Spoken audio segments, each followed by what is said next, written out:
Fala galera, bom dia a todos. Estamos hoje aqui com o Jeep Commander, barulho na suspensão dianteira, galera.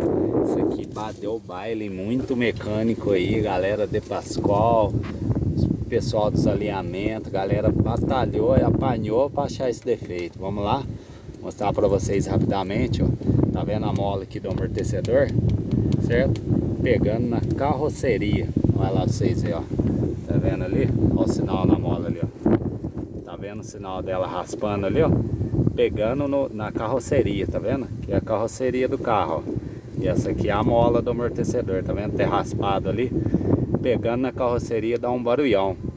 Cara, os caras batalhou pra achar isso aqui. Eu dei uma volta no carro com o parceiro nosso aí, já olhou na hora. Falou, cara, mola pegando na carroceria.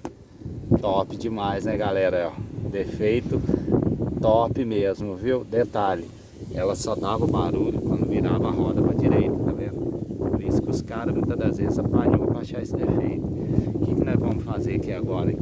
Nosso parceiro vai encomendar pra nós lá, certo? Vai ligar lá, vai encomendar uma mola nova. Vamos trocar essa mola, colocar outra mola aqui, resolve esse problema aí, beleza? Top demais, né, galera? Vocês veem a mola pegando na carroceria. Top, né? Não entra nem meu dedo, tá vendo ali? Porque ela tá pegando de tudo, ó. Na hora que você balança o carro, você vê ela pegando. Eu tô sozinho agora, não vou conseguir balançar.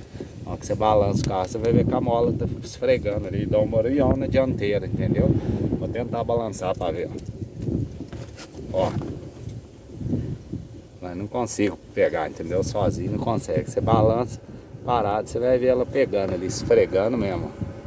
Top demais, né? Isso aqui não tem perigo nenhum, galera. Não tem perigo nenhum.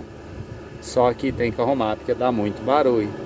Vamos trocar ela aí, matou esse defeito, ó. Top, né? Não passa nem meu dedo, ó. Só pega na hora que vira tudo.